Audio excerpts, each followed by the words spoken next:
મહેસાણા જિલ્લાના રાધનપુર રોડ પર આવેલા બાવનિયા નેરિયામાં વસતા 15 થી 20 સોસાયટીઓના રહીશો ચોમાસાની શરૂઆતમાં તંત્રની બેદરકારી સામે ત્રાહિમામ પોકારી ઉઠ્યા છે।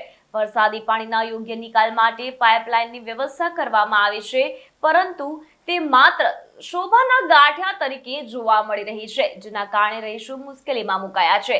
સ્થાનિકોએ જણાવ્યું છે કે ગત વર્ષે પણ આ વિસ્તારમાં વરસાદી પાણી ભરાયા હતા અને મુખ્ય હાઈવે પર ચક્કાજામ સર્જાયો હતો। આ વર્ષે પણ પાઇપલાઇનની વ્યવસ્થા કરવામાં આવી છે, પરંતુ તે યોગ્ય રીતે કાર્યરત નથી। જો તંત્ર દ્વારા યોગ્ય પગલાં લેવામાં ન આવે તો મહિલાઓ એકઠી થઈને મહાનગરપાલિકા કચેરી ખાતે ધરણા પ્રદર્શન કરશે।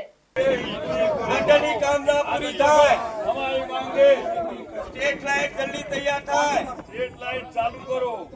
ચેતન પ્રજાપતિ, રાધનપુર રોડ ઉપર 52 સ્ટ્રીટ એરિયામાં રહીએ છીએ। આ 52 સ્ટ્રીટ એરિયામાં છેલ્લા 1 મહિનાથી ગટરનું કામકાજ ચાલુ કરેલું છે અને આ કામ ચાલુ કરેલું એકદમ નીચલી કક્ષાનું કામ કરેલું છે। હજી સુધી આ કામની કોઈ સગવડતા કરેલી નથી। આ વરસાદની સિઝન આવવાની તૈયારી છે અને હજી સુધી આ કામ પરિપૂર્ણ કરેલું નથી અને મેં 2-3 વખત રજૂઆત કરવા છતાં કોન્ટ્રાક્ટરે એવું કીધું છે કે કામ થઈ જશે, પણ હજી સુધી કામની કોઈ સગવડ થઈ નથી। અને અમારા નાના બાળકો સવારે સ્કૂલમાં મૂકવા જઈએ, ગાડી સ્કૂલ બસ આવતી પણ નથી, અમારે રોડ પર મૂકવા જવું પડે છે અને બાળકો પણ સ્કૂલે જવાની ના પાડે છે। તો સાહેબ, અમારે એક જ રજૂઆત છે કે જલ્દીમાં જલ્દી આ રજૂઆત ધ્યાનમાં લેવામાં આવે। અને બીજું કે અમે આ સરકારને દિલથી વોટ આપ્યા છે, તો અમે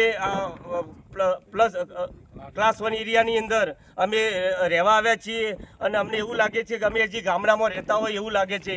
તો સાહેબ, અમને જલ્દીમાં જલ્દી આ રજૂઆત સાંભળી અને જલ્દી આ કામ પરિપૂર્ણ કરવામાં। અમે અહીંયા બાવના નેડિયામાં રહીએ છીએ।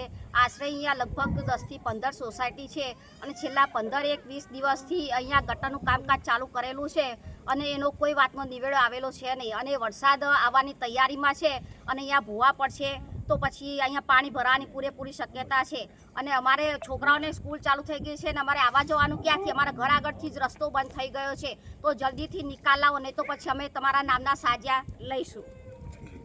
તો જલ્દીથી અમારી રજૂઆત ઉપર અમલ કરો એવી અમે તમને અપીલ કરીએ છીએ। કિરણબેન છે પટેલ, હું આ બાવનના એરિયાની રહેવાસી છું અને અમારી એ સમસ્યા છે કે અહીંયા જે આ પાણી અમારા સોસાયટીઓનું તો છે જ નહીં, બાવનના નેડિયાનું જે સહજ સોસાયટીની પાછળ જે બધી સોસાયટી એનું પાણી અહીંયા આવે છે, તો એના પાણીના થઈને અમારે હેરાન થવું પડે છે। ગયા વર્ષે અમે બહુ હેરાન થયા હતા અને આ વખતે આ ખોદીને ગટરો માટે તૈયારી કરીને મૂકી છે, પણ હજી કોઈ કામ પૂરું થયું નથી, તો એના માટે અમે બહુ જ હેરાન થઈએ છીએ। છોકરાઓને સ્કૂલ મૂકવા જવાનું, મમ્મીઓને છે આસ્થા ઓજસ કે ગોલ્ડન કેરેજ થેલા ઉપાડીને જવું પડે છે અને બપોરે ખરા ગરમી એટલી બધી હોય છે ને, તો ત્યાં ગરમીમાં ત્યાં લેવા જવું પડે છે છોકરાઓને માટે।